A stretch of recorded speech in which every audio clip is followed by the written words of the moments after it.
और इस वक्त मेरे सहयोगी जगविंदर पटियाल, जीएस विवेक और सचिन कुमार तीनों ही हमारे साथ जुड़ गए हैं। जगविंदर, अगर 1960 का वो वक्त याद करें जब मिल्खा सिंह को पाकिस्तान बुलाया गया था और मिल्खा जाने को तैयार नहीं थे, जाहिर तौर पे क्योंकि पाकिस्तान से उनका रिश्ता रहा, और जो वक्त उन्होंने देखा, क्या कभी साक्षात्कार के दौरान उन्होंने इसका जिक्र किया जब वो एथलीट के लिए वहाँ गए, उस खेल के लिए वहाँ गए, और उस वक्त वो मौका कैसा था और उनके दिल पे क्या कुछ गुजरी, कभी जिक्र किया हो?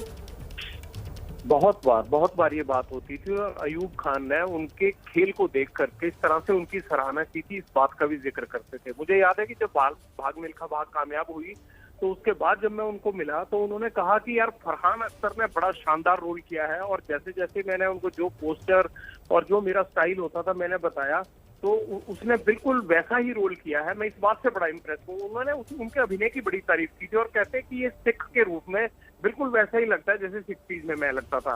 देखिए 80 बार दौड़े, 70 बार उन्होंने जो है वो जीत हासिल की, ये बहुत बड़ा रिकॉर्ड है। और उस दौर में रिकॉर्ड है जब इतने अच्छे ट्रेनर नहीं हुआ करते थे, इतनी अच्छी टेक्निक नहीं हुआ करती थी।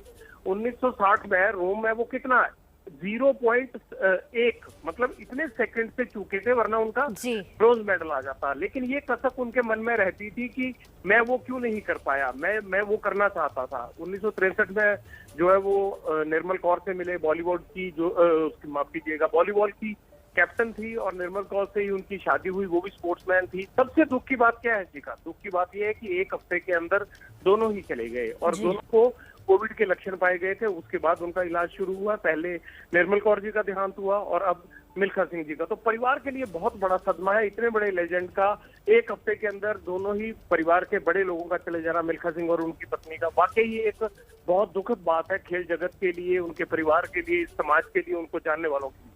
जी जगविंदर, हमारे साथ जीएस विवेक भी इस वक्त जुड़े हुए हैं। जीएस, अब कहते हैं कि कलाकार कभी मरता नहीं है, और मिल्खा सिंह भले ही आज हमारे बीच ना हो, लेकिन ये नाम हमेशा जिंदा रहेगा। वो माइलस्टोन्स मिल्खा सिंह की ज़िंदगी के कौन से रहे जो साल दर साल वक्त गुजरता जाए, लेकिन मिल्खा सिंह कभी भुलाए नहीं जा सकते। इसका अभी जगविंदर ने 1960 रोम ओलंपिक गए थे, थोड़े से time, Chand fraction of a second उसके वजह से मेडल की चूक गए थे। नंबर 4 आए थे रोम ओलंपिक पे, वो अपने पे एक माइलस्टोन था इंडियन एथलेटिक्स पे और एशियन एथलेटिक्स अगर मैं कहूँ। उस टाइम पे एक इंडियन का फास्टेस्ट एशियन होना उस मुकाम में, जब कोई फैसिलिटीज नहीं थी, अपने आप ट्रेनर्स, जैसे जगविंदर ने कहा कि ट्रेनर्स भी नहीं होते उस पे। और उसके अलावा जो उन्होंने स्प्रिंट डबल किया 200 मीटर्स 400 मीटर्स, उन्होंने जकार्ता एशियन गेम्स में उनको डबल मिला 200 मीटर 400 मीटर का। उसके बाद टोक्यो एशियन गेम्स में भी उनको डबल मिला।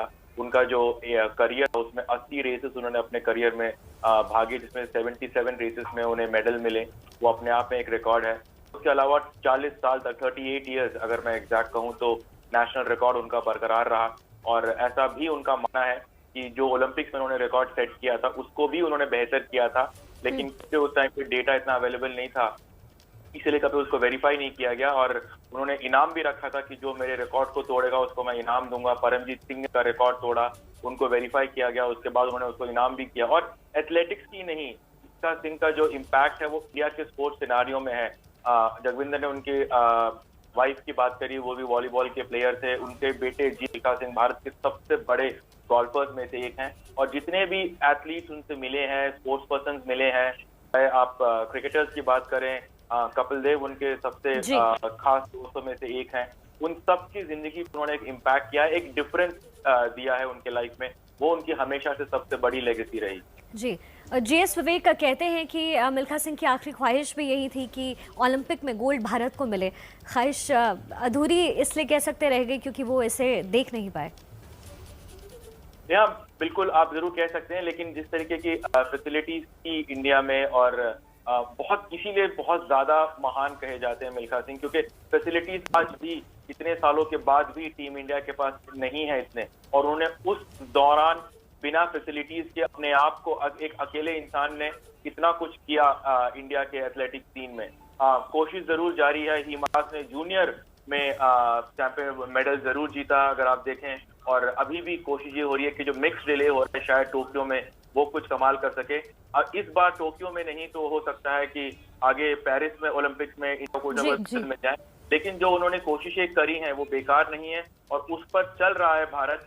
और उम्मीद बहुत ज्यादा है कि एथलेटिक्स में भी इंडिया बहुत जल्द एक सुपर पावर बन सकता है। वो मुकाम जो उन्होंने अकेले अपने बलबूते पे जितने भी ऑड्स आए उसको ओवरकम करके अकेले बलबूते पे उन्होंने जो वो मुकाम हासिल किया, उस वक्त आज भारत कोशिश कर रहा है कि एक सिस्टम के थ्रू उसको दोबारा रिपीट किया जाए।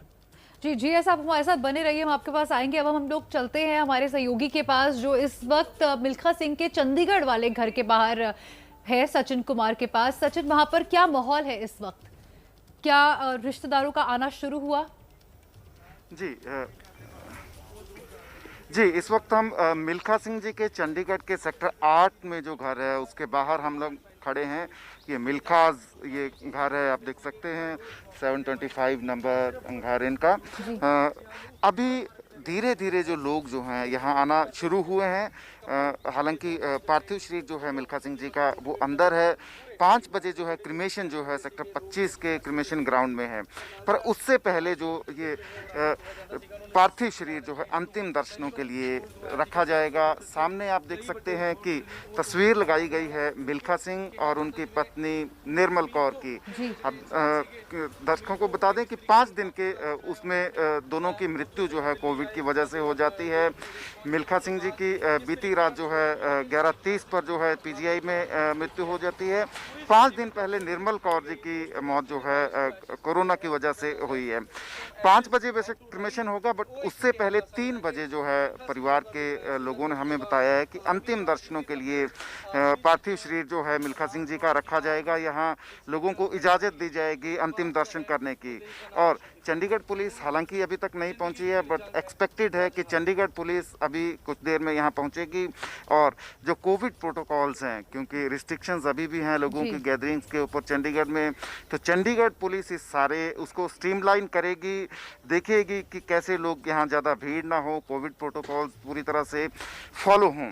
तो फिलहाल 5 बजे जो है क्रिमेशन का जो है वो डिसाइड किया गया है, जो परिवार के लोगों ने हमें बताया। बट उससे पहले अंतिम दर्शनों के लिए शव जो है वो यहाँ जो है रखा जाएगा और लोगों को इजाज़त दी जाएगी कोविड प्रोटोकॉल्स के तहत जो है अंतिम दर्शनों की। और चंडीगढ़ पुलिस जो है सारे उसको स्ट्रीमलाइन करेगी। आपको दिखा दें वहाँ सामने की तस्वीर लगी है मिल्खा सिंह जी और उनकी पत्नी निर्मल कौर की। आप देख सकते हैं वहाँ 5 दिन के अंतराल के पर दोनों की मृत्यु जो है कोविड की वजह से होती है। पोस्ट कोविड कॉम्प्लिकेशंस की वजह से मिल्खा सिंह जी की पिछले कल मौत होती है। तो फिलहाल 3 बजे का समय जो है वो मुकर्रर किया गया है अंतिम दर्शनों के लिए। लोगों को अंतिम दर्शन के लिए शव जो है रखा जाएगा यहाँ मिल्खा सिंह जी के चंडीगढ़ के सेक्टर 8 स्थित घर पे। हालांकि अभी जो है लोग जो है आना शुरू नहीं हुए हैं, परिवार लोग जो हैं वो घर के अंदर हैं। पर यहाँ जो है एक्सपेक्टेड है कि चंडीगढ़ पुलिस का दस्ता भी पहुँचेगा और वो लोग जो हैं सारा स्ट्रीमलाइन करेंगे इस सिस्टम को, ताकि कोविड प्रोटोकॉल्स पूरी तरह से फॉलो हों जब ये अंतिम दर्शनों के लिए शव रखा जाएगा और जब संस्कार के लिए इसको सेक्टर 25 के क्रिमेशन ग्राउंड में लेके जाएंगे। जी सचिन, एक बात बताइए, वहां पर जितने भी रिश्तेदार अंदर जा रहे थे, क्या आपकी किसी से बातचीत हुई या किसी घर वाले से कोई बातचीत हुई? देखिए, हम लोग सुबह से यहाँ हैं 6 बजे से, अभी तक कोई रिश्तेदार यहाँ नहीं आए हैं। हालांकि कुछ एक लोग जानने वाले यहाँ आए हैं, वो आए थे मिलके चले गए। कुछ एक हो सकता है कुछ अंदर उनकी रिक्वायरमेंट्स हों, वो चीज़ जो सामान इनको चाहिए वो दे रहे हैं यहाँ और यहाँ से वो चले जा रहे हैं।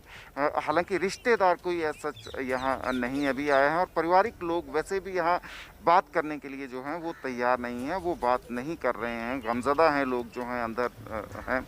हमने कोशिश की थी बात करने की पारिवारिक लोगों से, बट उन्होंने कह दिया कि वो बात नहीं कर सकते हैं। जी सचिन, बहुत शुक्रिया इस तमाम जानकारी के लिए। आप हमारे साथ लगातार बने रहिए। तो शाम 5 बजे अंतिम संस्कार किया जाना है मिल्खा सिंह का। लगातार हमारी नज़र खबर पर बनी हुई है। शगुन, मिल्खा सिंह पर एक फिल्म बनी थी भाग मिल्खा भाग, जिसमें फरहान अख्तर ने मुख्य किरदार निभाया था। मिल्खा सिंह की ज़िंदगी को जिया था बड़े पर्दे पर। उनकी भी प्रतिक्रिया इस वक्त सामने आ गई है। उन्होंने कहा है, ट्वीट करके उन्होंने लिखा, मेरा मन अब भी ये मानने को तैयार नहीं है कि आप नहीं रहे। फरहान अख्तर आगे लिखते हैं, जिन्होंने मिल्खा सिंह की ज़िंदगी को पर्दे पर जिया। आगे लिखते हैं, जो जिद आप में थी शायद वही जिद मुझे आपके निधन की खबर पर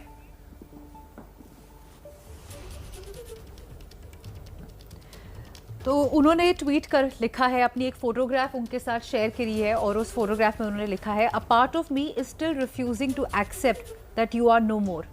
Maybe it's the stubborn side I inherited from you. The side that when it sets its mind on something just never gives up.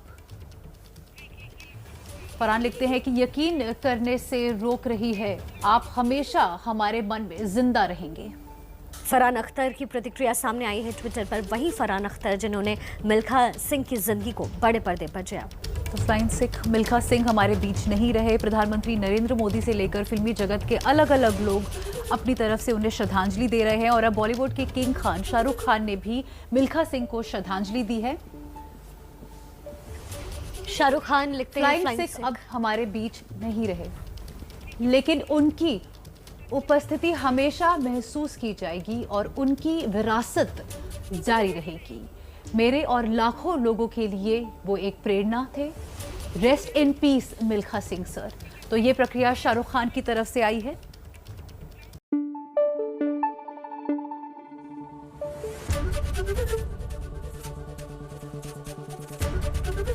ABP news आपको रखे आगे।